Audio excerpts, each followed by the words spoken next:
नमस्ते। थर्ड आई में आपका स्वागत है। आज हालांकि दिन है मंगलवार, ओवरव्यू का दिन होता है, लेकिन आज मैं थर्ड आई कर रहा हूं। कारण यह है कि कल शाम को 5 बजे पहले चरण के मतदान के लिए प्रचार बंद हो जाएगा और जो टेक्निकलिटी होती है जो है उसके अनुसार कल 5 बजे के बाद आप सीटों का एस्टिमेशन, प्रेडिक्शन, किसकी कितनी आएंगी, ये सब आप कल शाम 5 बजे से लास्ट डे ऑफ पोलिंग तक, मतलब 1 जून की शाम 5 या 6 बजे तक जब तक पोलिंग चलेगी तब तक आप कोई एस्टिमेशन या कोई ओपिनियन पोल इस तरह का नहीं कर पाएंगे। तो इसको 2 भाग में करेंगे। आज मंगल को अभी मैं बीजेपी की कितनी सीटें एस्टिमेटेड है मेरे हिसाब से उसको कर दे रहा हूँ। बीजेपी जब मैं बोल रहा हूं तो एनडीए इंक्लूडेड है, और कल इंडिया गठबंधन और कांग्रेस की कितनी सीटें एक्सपेक्टेड हैं कल उस पर बात कर लेंगे। इसको शुरू करने से पहले एक तो मैं ओवरऑल एनडीए की पिक्चर दे दूं और फिर उस पर स्टेट वाइज चर्चा करेंगे। 2014 में जब मोदी जी पहली बार आए थे तो एनडीए में उस समय बीजेपी को लेकर 24 पार्टियां थी, तो बीजेपी प्लस 23, बीजेपी ने 422 सीटें लड़ी थी और 282 सीटें जीती थी। उनके जो एलाइज थे, बाकी जो एनडीए के पार्टनर्स थे, उन्होंने 23 जो पार्टनर्स थे उन्होंने 120 सीट में 54 सीटें जीती थी। उस समय ये सब शिवसेना, जेडीयू, ये सब लोग हुआ करते थे, अकाली दल इत्यादि इत्यादि। 2019 में बीजेपी ने के जो पार्टनर्स थे वो 23 से घट के रह गए 20, और बीजेपी ने जो सीट खुद लड़ी वो 422 से बढ़ के हो गई 437, और उन 437 में बीजेपी जीत के आई 303, और जो एलाइज थे जो 106 सीट पे लड़े वो जीते 49 सीट्स। अब 2024 में इस समय का तक का जो एनडीए है और जो ऑफिशियली जो वेबसाइट पे दिख रहा है उसमें बीजेपी प्लस 17 सीटें, 17 एलाइज हैं। तो ये छोटा होता जा रहा है, ये कुनबा 24 से फिर 21, 21 से फिर 18, और 18 में भी जो अगर आप देखेंगे तो बहुत जबरदस्ती पकड़ के लाए गए हैं कुछ कुनबे में। आरएलडी है, राजभर जी की पार्टी है, हम है, और इस तरह की बहुत छोटी छोटी पार्टियां बटोरी गई हैं। ये ओवरऑल एनडीए का है। अब मैं आपको स्टेट वाइज करता हूं। ऐसा है कि समझने की दृष्टि से इस पूरे उसको हमने 4 ग्रुप्स में बांट दिया है, स्टेट और यूनियन टेरिटरीज को। मैं उसको फिर रिपीट करता हूं। देश में इस समय 28 राज्य और 8 यूनियन टेरिटरीज हैं। तो इन 36 को हमने 8, 8, 8 ए बी सी ग्रुप है 24, और प्लस 12 का एक ग्रुप बना दिया है जिसमें कम सीटों वाले जो राज्य हैं। तो सबसे पहले जिस पे चर्चा कर लें वो उन जगह पे कर लें जहां पे जो हिंदी हार्टलैंड है, जो हिंदी पट्टी, और जहां से बीजेपी हर बार अपनी सरकार बनाने का सबसे जोरदार दावा और सबसे जोरदार प्रदर्शन यहीं पे इन राज्यों में करती है। उत्तर प्रदेश कुल सीटें 80। साथ में आप टेबल में देखते चलिए कि 2019 में क्या प्रदर्शन था एनडीए का, मैं बार बार बोल रहा हूं। यूपी में 80 में 64, एमपी मध्य प्रदेश में 29 में 28, गुजरात में 26 में 26, राजस्थान में 25 में 25, छत्तीसगढ़ में 11 में 9, हरियाणा में 10 में 10, हिमाचल में 4 में 4, उत्तराखंड में 5 में 5। कुल सीटें 190, एनडीए के खाते में 171। यहीं से बीजेपी 2024 की अपनी चुनौती पे ताल ठोक रही है। अगर इन जगहों पे वो ठीक रह जाती है तो बीजेपी 2024 में अपने को कह सकती है कि वो फिर से सरकार बनाएगी, और अगर यहाँ के पे उसका परफॉर्मेंस खराब होता है तो वो स्लिप कर रही है। जो नंबर ऑफ सीट्स मेरे हिसाब से जो एस्टिमेटेड है या एक्सपेक्टेड है, जो जितना वो मैक्सिमम है बीजेपी की या एनडीए की। कुछ लोग, जब मैं कल करूंगा तो मैं कांग्रेस की मिनिमम सीट्स बोलूंगा या इंडिया गठबंधन की मिनिमम बोलूंगा। कारण उसका बहुत स्पष्ट है कि इस समय सरकार एनडीए की है, बीजेपी डिफेंड कर रही है, तो बीजेपी की इससे ज्यादा नहीं आएंगी। ये मेरा एस्टिमेट है, मैं उसको स्टेट वाइज करूंगा। सबसे पहले सबसे ज्यादा सीट वाला ये स्टेट उत्तर प्रदेश, 80 सीटें, पिछली बार 64, मेरे हिसाब से इस बार 50 सीटें हैं मैक्सिमम, 50 से कम भी हो सकती हैं। अब उसके कारण जो मैं बता दूं, उसके कारण कई हैं। पहला कारण, इंडिया गठबंधन जिस तरह से खड़ा हो गया। उम्मीद बहुत थी, मोदी जी को पूरी उम्मीद थी, भाजपा को थी कि आपस में ये झगड़ा हो जाएगा, सीटों को लेके हो जाएगा। आरएलडी को इसी तरह से उन्होंने किसी तरह से जयंत चौधरी को अपने आए थे, भारत रत्न दिया गया चौधरी साहब को। ये सब करने के बाद भी वो झगड़ा नहीं हुआ। और आज जो एक सबसे बड़ा इंडिया गठबंधन का जो एक डायरेक्ट फायदा हो रहा है कि जो मुस्लिम वोटर है यूपी का, 19-20% यूपी में है, वो एक मुश्त इंडिया गठबंधन के पीछे खड़ा हुआ दिखाई दे रहा है। थ्योरेटिकली लोग कह सकते हैं कि वो बीएसपी को भी वोट करेगा, लेकिन पास्ट में जैसा हिस्ट्री रही है, पास्ट में मुस्लिम वोटर जो पार्टी बीजेपी को हराती थी उसके पीछे खड़ा होता था, लेकिन इस बार उसने अपनी स्ट्रैटेजी बदली है और ऐसा माहौल बना है कि वो कांग्रेस के पीछे खड़ा है। और इसीलिए जब कांग्रेस और अखिलेश यादव जी का गठबंधन बिल्कुल ठीक से अनाउंस हो गया, तो अब वो इंडिया गठबंधन के पीछे खड़ा हुआ है। दूसरा, एक चीज और है, जो राम मंदिर का था कि अयोध्या में राम मंदिर करके और हम क्या क्या कर लेंगे, उस पे शंकराचार्य जी ने जो कुछ प्रश्न उठा दिए, उससे मामला जिसे कहते हैं ना, वो मामला बन नहीं पाया। बोल रहे हैं लेकिन वो वाली बात नहीं आ पा रही है।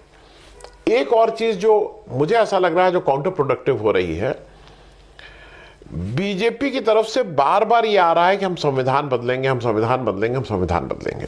उनके बहुत से नेता भी बोल रहे हैं जो इलेक्शन लड़ रहे हैं, चाहे वो ज्योति मिर्धा हो, चाहे वो अनिल वो राम जी हो मेरठ वाले, गोविल जी हो, मतलब बहुत से लोग ये बोल रहे हैं।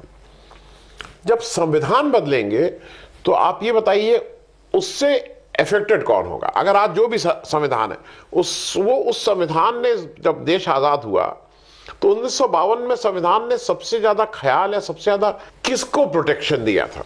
मेरे हिसाब से इस देश के सबसे गरीब व्यक्ति को, इस देश के सबसे दलित, सबसे वंचित वर्ग को फायदा हुआ था। लेकिन अभी क्या है? अभी कहीं ना कहीं उस वंचित वर्ग का, उस समाज के सबसे पिछड़े, सबसे नीचे पायदान पे बैठे हुए लोगों को ये डर लगता है कि अगर ये संविधान बदलेंगे तो हमारे वोटिंग राइट्स, हमें जो संविधान से बहुत सी चीजें मिलती हैं, जो प्रोटेक्शन मिलता है, वो छाता, वो अम्ब्रेला, वो कवच हमारे सिर से बीजेपी खींचना चाहती है। और वो मुझे ऐसा लगता है कि वो काउंटर प्रोडक्टिव हो रहा है, क्योंकि शायद समाज के उच्च जाति और उच्च वर्ग में, और चाहे वो जात के हिसाब से ऊपर बैठे हों, चाहे वो पैसे के हिसाब से ऊपर बैठे हों, इसका एक बैकलैश है। एक उत्तर प्रदेश में एक और नई चीज शुरू हो गई, वो राजपूतों वाला जो एक मामला गुजरात से चला था। क्योंकि नॉर्मली ये बिल्कुल फैक्ट है कि अपर कास्ट, खास करके राजपूत ब्राह्मण, बीजेपी के साथ बिल्कुल ठीक से अलाइन है पिछले 2-3 इलेक्शन से। लेकिन राजपूत का जो नॉर्मल उसकी मेंटालिटी होती है, जो नेचुरल एलाई होते हैं, वो ज्यादा कंफर्टेबल समाजवादी पार्टी में होते हैं। जब समाजवादी पार्टी की सरकार थी उससे पहले भी आप देख लीजिए, वो ज्यादा वहां पे होते हैं। अब इस संभावना से इनकार नहीं किया जा सकता है कि जो भी अगर राजपूतों का कोई रोष है या कुछ पनप रहा है तो वो काउंटर प्रोडक्टिव होगा। और जिस तरह से राजनाथ सिंह जी को, हालांकि उनको बहुत राजपूत उतना लीडर नहीं मानते हैं, लेकिन फिर भी जिस तरह से उनको ट्रीट किया गया, जिस तरह से वीके सिंह का टिकट काटा गया, जिस तरह से उस पूरी पट्टी में वो एक सर्वेश सिंह को ही कहीं मिला है, मुरादाबाद या कहाँ पे टिकट, बाकी मतलब उस पूरी पट्टी में एक सर्वेश सिंह को दिया गया है, वो एक कारण है। एक कारण मेरे हिसाब से और है, मुख्तार अंसारी के परिवार वाले कह रहे हैं कि उनकी हत्या हुई, सरकार की तरफ से है कि भाई उनकी नेचुरल डेथ हुई। जो भी हुआ, मुख्तार अंसारी की मृत्यु से ऐसी उम्मीद थी भाजपा को कि हिंदू वोट कंसोलिडेट होगा। वो शायद ये रीड करना उनसे चूक हो गई कि मुख्तार अंसारी गुंडा हो, गुंडे हैं, इसमें कहीं कोई दूर, लेकिन उस पूरे परिवार का एक अपना इकबाल उस एरिया में है और वो लोगों की बहुत व्यक्तिगत मदद किए हुए हैं, और वो मदद उन्होंने धर्म देख के नहीं की है। वहां के तमाम लोग ऐसे मिल जाएंगे इनके साथ जो इस तरह के तत्व हैं जिसको हम और आप को बिल्कुल ठीक बात है कि गुंडे हैं, उसमें धर्म का कोई लेना देना नहीं, उसमें राजपूत हैं, उसमें ब्राह्मण हैं, उसमें सारी जात के लोग हैं। और जो इन्होंने भी वहाँ, जैसा लोग कहते हैं कि उस इलाके में अगर किसी की मदद किए थे तो धर्म देख के नहीं किए थे। तो मुख्तार अंसारी का ना केवल मरना, बल्कि जिस दिन मिट्टी थी उस दिन जो डीएम का व्यवहार था उनकी मिट्टी के समय, फिर जो एक सरकार का था कि इनके लड़के को, अब्बास जो इनके लड़के विधायक हैं, उनको इनकी मिट्टी में भी आने के लिए इनकार करना, फिर सुप्रीम कोर्ट से परमिशन लेके फातिया पढ़ने उनके 10वें पे आना, ये सारी चीज़ें काम करेंगी। एक और अभी ट्रिगर हुआ है और वो है छोटी चीज़। बाबू सिंह कुशवाहा ने जब से बीएसपी छोड़ी थी वो अपने को रेलेवेंट बनाए हुए थे, वो न्यूज़पेपर भी निकाल रहे थे, वो एक अपनी पार्टी भी चला रहे थे, हालांकि उनकी पत्नी समाजवादी पार्टी में पहले से थी। बाबू सिंह कुशवाहा का भी जौनपुर से लड़ना एक बात को तय करेगा, वो बाबू सिंह कुशवाहा केवल जौनपुर नहीं, अगल बगल की भी 4-5 सीटों को प्रभावित जरूर करेंगे। तो ये तो हो गई उत्तर प्रदेश की बात। तो इसीलिए 50 सीट मैक्सिमम मेरे हिसाब से उत्तर प्रदेश में है। मध्य प्रदेश में पिछली बार 29 में 28 सीट मिली थी, इस बार मुझे ऐसा लगता है कि मैक्सिमम 25 सीट मिलेंगी। वहां कोई बहुत ज्यादा नुकसान एमपी में होता हुआ नहीं दिखाई दे रहा है। सिर्फ जो नुकसान वो ये है कि बीजेपी के इंटरनल झगड़े बहुत हैं। विधानसभा चुनाव में ऐसे ही कहा जाता था कि महाराजा BJP, official BJP, Shivraj Singh Chouhan BJP, कई बीजेपी उसमें एक और जुड़ गए हैं, वो जो यादव जी की, जो उनके चीफ, उनकी भी एक, उन्होंने भी अपना एक फैक्शन बना लिया है।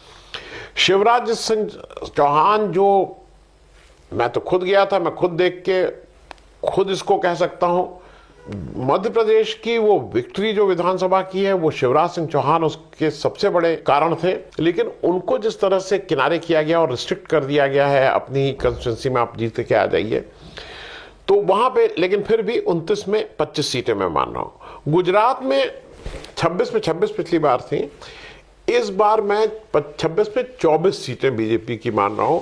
ये मैक्सिमम मैं बोल रहा हूं, कुछ लोग इस पे करेंगे। वहां पे 2 कारण हैं, एक तो गुजरात में इंडिया गठबंधन, मतलब कांग्रेस और आम आदमी पार्टी मिलकर चुनाव लड़ रहे हैं। दूसरा, वहां पे ये जो रूपाला जी का स्टेटमेंट आया है राजकोट से, जिससे राजपूत बहुत उद्वेलित हैं, ये चीज़ें मैटर करेंगे। लेकिन फिर भी मैं वहां 24 सीट मान रहा हूं, 2 सीट का नुकसान कर रहा है, वहां होगा। राजस्थान में 25 में 25 सीटें पिछली बार आई थी, इस बार मैं मान रहा हूं कि 20 सीटें आएंगी। उसके 2-3 कारण हैं। पहला, एक तो कारण यह है कि जो वहां की राजपूत लीगेसी है, जो भैरव सिंह शेखावत के, जिनको अपना सबसे मतलब आदर्श रोल मॉडल मानती है, उस परंपरा की वसुंधरा राजे हैं। वसुंधरा राजे को जिस तरह से साइडलाइन किया गया है, उनको इग्नोर किया गया है, वो कहीं बीच मेन उसमें नहीं है। एक तो वो कारण बड़ा है।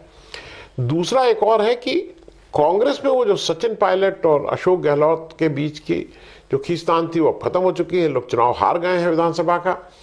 और अब एक चीज बिल्कुल क्लियर वहां पे है कि स्टेट पॉलिटिक्स में अब सचिन पायलट ही वहां के नेता हैं। अशोक गहलोत अगर कुछ करेंगे भी तो वो राष्ट्रीय पॉलिटिक्स के लिए करेंगे। अब शायद उनकी राज्य की जो पॉलिटिक्स है वो पारी ओवर हो चुकी है। तो अभी आप अगर देखिए तो सचिन पायलट का जिस तरह का स्वागत हो रहा है, जिस तरह से भीड़ आ रही है, वो भी है। लेकिन फिर भी ज्यादा, और हनुमान बेनीवाल का इधर आना है इत्यादि इत्यादि, 25 में से फिर भी 20 सीटें बीजेपी को, 5 सीटों का नुकसान हो रहा है। छत्तीसगढ़ में पिछली बार 11 में से 9 सीटें आई थी, लेकिन वहां पे कांग्रेस ने अपनी पूरी ताकत लगाई है। जो भूपेंद्र बघेल जो वहाँ के मुख्यमंत्री थे वो खुद लड़ रहे हैं, उनके कैबिनेट के जो सीनियर मोस्ट ताम्रध्वज साहू जी वो लड़ रहे हैं। तो मैं फिर मान रहा हूँ कि छत्तीसगढ़ में 11 में 9 सीट पिछली बार आई थी, इस बार 7 फिर भी आएंगी। 2 सीट का ही नुकसान होगा, लेकिन फिर भी मैं 7 मैक्सिमम की तरफ देख रहा हूँ। इसको भी लोग कंटेस्ट कर सकते हैं कि 7 नहीं आएंगी। हरियाणा एक ऐसा स्टेट है जहाँ पे किसान आंदोलन, जाट आंदोलन, दुष्यंत चौटाला का वो सब कुछ मिलके सामने दिख रहा है। और वहां पे सबसे मुश्किल इस समय बीजेपी के लिए हो रही है। और मेरा अपना अनुमान ऐसा है कि ऑन अ हायर साइड अगर बीजेपी ने बहुत अच्छा किया तो 4 सीट से ज्यादा नहीं आएगी हरियाणा में। हिमाचल प्रदेश में 4 में 4 आई थी, इस बार जैसी उम्मीद है 4 में 2 सीट इनको, 2 सीट कांग्रेस को मिलेगी। उत्तराखंड में 5 में 5 आई थी। उत्तराखंड में मेरे हिसाब से 4 सीट आएंगी। एक सीट जो हरिद्वार की वो कांग्रेस अच्छा लड़ रही है, वो उसको जीत जाना चाहिए। बाकी कम, अगर मतलब मैक्सिमम साइड पे 4 सीटें हैं, क्योंकि वहां का एक लोकल चीज क्या हुआ, मोदी जी ने हर चीज को, धर्म स्थलों को, इनको सबको टूरिज्म बना दिया। सबको मतलब पर्यावरण से कोई मतलब नहीं, किसी से नहीं, केवल पर्यटन। उससे वहां के लोकल जो है उनको एक समझ में आ रहा है कि ये विनाश की ओर वो जा रहे हैं। दूसरा रोजी रोटी का भी सवाल है। जो आपने जब पर्यटन बना दिया तो एक दूसरी तरह की दुकानें, दूसरी तरह के लोगों का वो चलेगा। लोकल दुकानदारों को बिल्कुल इससे दिक्कत होती है। और अंकिता भंडारी की जो वहां पे हत्या हुई थी, वो सवाल तो कहीं ना कहीं वहां के लोग पूछ ही रहे हैं।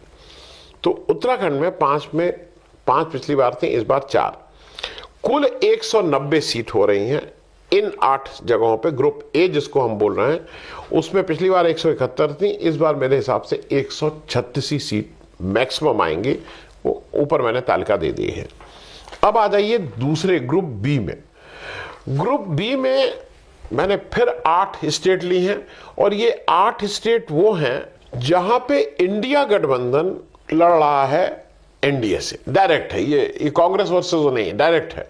इसमें महाराष्ट्र पिछली बार 48 में 42, वेस्ट बंगाल 42 में 18, बिहार 40 में 39, तमिलनाडु 39 में 1, झारखंड 14 में 12, पंजाब 13 में 2, दिल्ली 7 में 7 और केरल 20 में 0। इन सीटों में अगर महाराष्ट्र में आइए तो जो 48 में 42 मिली थी, वहां शिवसेना भी टूट चुकी है, वहां एनसीपी भी टूट चुकी है। लेकिन शिवसेना के जो सबसे बड़े लीडर उद्धव ठाकरे, वो शिवसेना इंडिया गठबंधन का हिस्सा है। शरद पवार की एनसीपी, जिसके शरद पवार लीडर, वो एनसीपी इंडिया अलायंस का हिस्सा है। और दोनों लोगों से बगावत करके आए हुए शिंदे साहब शिवसेना, एनसीपी में शरद पवार के भतीजे अजीत पवार साहब, ये उसको ड्राइव कर रहे हैं। मेरा अपना मानना यह है कि महाराष्ट्र में एनडीए को 20 सीट मैक्सिमम है out of 48, 20 seat on a higher side ही मैं बोल रहा हूं। वेस्ट बंगाल में पिछली बार 42 में 18 थी, इस बार मुझे ऐसा लगता है कि 2-3 सीटों का कम से कम लॉस होगा। लोग तो ज्यादा बोल रहे हैं, लोग कह रहे हैं डबल डिजिट नहीं आएगी, लेकिन मैं फिर भी 15 सीटें मान रहा हूं कि बीजेपी के रहेंगे। बिहार में पिछली बार 40 में 39 था, 40 में 39 था। इस बार मुझे ऐसा लगता है कि 18 सीट मैक्सिमम आएगी, क्योंकि गठबंधन इस बार अच्छा करेगा। तेजस्वी जी खूब घूम रहे हैं, खूब रिस्पांस मिल रहा है। तमिलनाडु में पिछली बार 39 में 1 था, इस बार भी 1 ही रहेगा, उससे ज्यादा तो नहीं बढ़ेगा। झारखंड में 14 में 12 था, इस बार झारखंड में हेमंत सोरेन जेल में है, लोगों का वो भी एक गुस्सा है। सरकार जिस तरह से ऑपरेशन लोटस चलाया और सरकार तोड़ नहीं पाए, उन सबके चलते जो पिछली बार 14 में 12 था, इस बार मेरे हिसाब से 14 में 6 सीट से ज्यादा एनडीए गठबंधन की झारखंड में नहीं आएगी। पंजाब में पिछली बार 13 में 2 थे, अब इंडिया गठबंधन सामने खड़ा हुआ है, कांग्रेस और आम आदमी पार्टी। मुझे ताज्जुब नहीं होगा अगर 13 सीट ये आपस में ही जीत हार कर लेंगे, क्योंकि अगर कोई सीट कहीं इनके हाथ से खिसकती भी है तो अकाली दल उसका बेनिफिशियरी होगा। बीजेपी वहां चौथे नंबर की पार्टी, बीजेपी की जो 2 सीट है वो भी जाएंगी, कोई सीट नहीं मिलेगी। दिल्ली में 7 पिछली बार जीती थी, इस बार मुझे लगता है 2 सीट से ज्यादा बीजेपी नहीं जीत रही है। कांग्रेस के जेपी अग्रवाल और उदित राज अच्छा इलेक्शन लड़ रहे हैं, जीतने की स्थिति में है। कन्हैया का इलेक्शन फंसेगा, लेकिन कन्हैया के वाकपटुता, उनकी स्टूडेंट्स के बीच उनका काम किया हुआ, वो सब कितना काम करेगा वो देखने वाली बात हो। केरल पिछली बार 20 में 0 सीट थी, इस बार भी 0 ही सीट रहेंगी। तो अब अगर ये ग्रुप बी का आप टोटल वो देख लीजिए तालिका, तो टोटल सीट है 223 इन 8 राज्यों, हर जगह 8-8 कर रहा हूं, 8 राज्यों में 223, बीजेपी की 121, 50% से ज्यादा। इस बार लेकिन बीजेपी 62 पे रोक रही है, जो मेरा अनुमान है। इससे ज्यादा बीजेपी का बढ़ना मुश्किल है यहां। अब हम तीसरी टेबल पे आ जाएं, ग्रुप सी पे। यहां पे अलायंस पार्टनर के ऊपर ज्यादा भरोसा है, और ये देखने वाली सीटें हैं जहां पे बीजेपी की मुश्किलें ज्यादा हैं। आंध्र प्रदेश पिछली बार 25 में 3 सीटें तेलुगु देशम ने जीती थी, इस बार मैं मान रहा हूं कि वो 12 सीटें इस बार तेलुगु देशम और बीजेपी को मिलकर जीतनी चाहिए। उड़ीसा में 21 में 8 सीटें जीती थी, लेकिन लास्ट मिनट तक इनका पैक्ट हो नहीं पाया बीजू जनता दल से, उसके भी अपने रिपरकशंस हैं। कांग्रेस भी वहां 2-3 सीटों पे बहुत अच्छा लड़ रही है। वहां पे झारखंड का भी थोड़ा, मतलब झारखंड मुक्ति मोर्चा का, जेएमएम का भी थोड़ी दखलंदाजी रहती है। तो उड़ीसा में 21 में 8 पिछली बार जीती थी, मेरे हिसाब से इस बार 6 सीटें ही जीत पाएगी। कर्नाटका में 28 में 26 सीटें पिछली बार जीती थी। इस बार सीतारमैया और डीके शिव कुमार जिस तरह से उसको स्टीयर कर रहे हैं, खड़गे जी भी वहीं के रहने वाले हैं, ये सारे लोगों के मिलके ऑन अ हायर साइड, पिछली बार 28 में 26 थी, तो इस बार 10 से ज़्यादा सीटें नहीं रहेंगी। तेलंगाना में पिछली बार 17 में 4 थी, इस बार वो गिरेगा। मैं 3 फिर भी लिबरल होके उनको दे रहा हूँ। असम में 14 में 9 था, इस बार वो भी गिरेगा। जिस तरह से राहुल गांधी की यात्रा को वहाँ सहयोग मिला था, लोगों ने उनको हाथों हाथ लिया था, तो 14 में 7 सीट ही बीजेपी जीत पाएगी। गोवा में 2 में 1 सीट थी, 1 ही रहेगी, उसमें कोई चेंज नहीं होगा। जम्मू कश्मीर में 5 में 2 सीट थी, एक उधमपुर एक जम्मू की, इस बार उसमें से 1 सीट जरूर हार रहे हैं, तो 5 में 1। लद्दाख में 1 में 1 इनकी थी, लेकिन इस बार वो सीट हारेंगे, इसमें भी कोई गुंजाइश नहीं है वहां जीतने की। तो ये ग्रुप सी के टोटल सीट अगर आप देखिए तो 113 हो रही हैं। पिछली बार इनके 54 सीटें थी, करीब करीब हाफ से थोड़ा कम, 45-46%। इस बार 40 सीट मैक्सिमम है। ये सब मैक्सिमम कर रहा हूं। एक ग्रुप डी भी कर लिया जाए। ग्रुप डी में नॉर्थ ईस्ट का माइनस असम 7 सिस्टर्स में 6 सिस्टर्स वो प्लस सिक्किम, ये मिलके 11 सीट होती हैं। पिछली बार बीजेपी की एनडीए की 5 सीट आई थी, इस बार भी 5 ही रख रहे हैं।